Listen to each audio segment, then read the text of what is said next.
Hi everyone. Are you a mom that asks yourself, just how common is estrangement? Am I the only mom going through this breakdown with my adult son or daughter? And I want you to know that unfortunately it is more common than you know. And I want to talk about that today because I want you to realize that you are not alone in this. So for those of you that are brand new to my channel, I just want to welcome you. My name is Sally Harris, and I'm a mom who walked this difficult road with my own daughter for over a decade. And when her life spiraled, so did mine. When we talk about estrangement comes in so many different packages, right? Many times it starts out with just having some conflict at home, maybe when they're teenagers. But then again, there's some of you that don't experience estrangement until your kids are in their 20s or 30s. Sometimes not until they marry someone. Sometimes it's not until they have their own life experience that pulls them away from the family for whatever reason. So I want you to know that this is not something that is a cookie cutter approach. This is not, this is very unique to each family. There are so many things that can cause it. But I want you to know that I read a study on 27% of adults cut off a family member. 27%. Now, that's not all parent and child, but 1 in 10 adult children are separated from their mother, father, parents in general. And that's too many, in my opinion. So I believe fully that our adult children are walking their own path and they are walking through their own situations, and so are you, mom. All moms, we're human beings. We have our own issues, our own pains, our own things from childhood. Your kids are no different. As much as we sometimes don't want to be responsible for, something that happened when they were younger, whether they had to go through a divorce or, a family member that passed away or whatever trauma that your kids have experienced, we can't shelter them from everything. And I know you know that, but when we look back, we tend to blame ourselves for all the things that went wrong or could have went wrong, or maybe we even thought that just wasn't quite right. But there's so many more things that probably did go right, but we tend to block those out and we focus on the negative. So I want you to remember that in estrangement, with it being so common, unfortunately, and I feel like the numbers are going up all the time because so many of you are reaching out to me for help. While I love helping you, I wish that this wasn't a need. I wish what I do wasn't a need.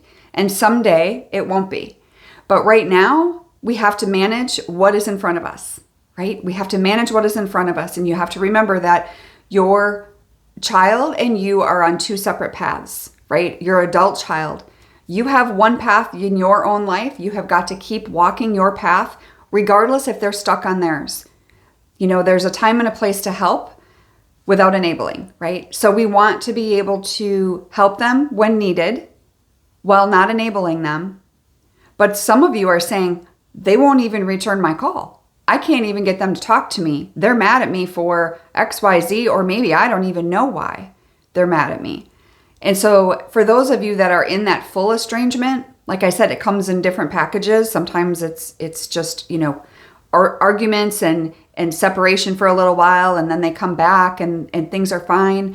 But some of you haven't talked to your kids in years. And I want you to know that I know what that feels like, to maybe not know where they are, to not know if they're safe, to not know if they're okay. And what I learned through that for myself was that I learned that I had to be okay regardless of what they were doing, of what she was doing, because I couldn't control it.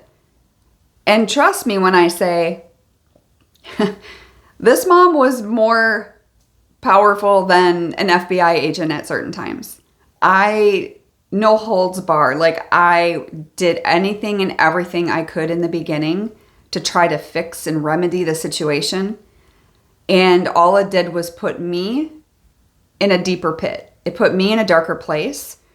Because when you realize what is within your control and what is not, and you focus on what is, which is yourself, and other things in your life that you can control, But when we try to control another human being, it is always going to fail.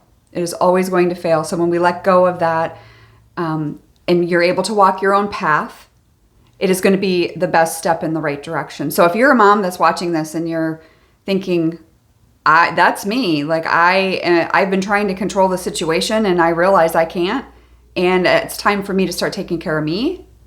Doesn't mean I don't love my son or daughter. Of course I do. And I will never lose hope that they may come back, right? But in the meantime, I've got to take care of me. So if that's you, then I want you to click the link for the discovery call below. And that is a consultation with me where we'll dig in a little bit deeper in what's going on with the situation with your son or daughter. But this call is about you. This call is for you in regards to how you're handling the situation, how it's affecting you. I want to hear about that. And so I can give you some practical information and also share with you how I could help you, whether that be group coaching or that be one-on-one coaching or a workshop I have coming up or whatever the case may be. I will be honest with you and tell you what I think is best. And if I don't think I can help you, I will tell you that as well. Because sometimes we do need to seek professional advice. And sometimes we do that side by side with coaching too. So at the end of the day, that's going to be your call. But I just want to let you know that that is an option for you. So just remember that just because the statistics currently say 1 in 10 children are estranged from their parents, moms, dads, parents as a whole, I just want you to know that just because you may feel like you are in that statistic at the moment, as I was, it doesn't mean you're going to stay there. And so I won't never give up hope on your kids and never give up hope on yourself, because so many times we forget that. We learn to not give up hope, but then the first person we do let go is ourselves. And that's the only thing we can control. So I hope that helps you today, and I'll see you next time.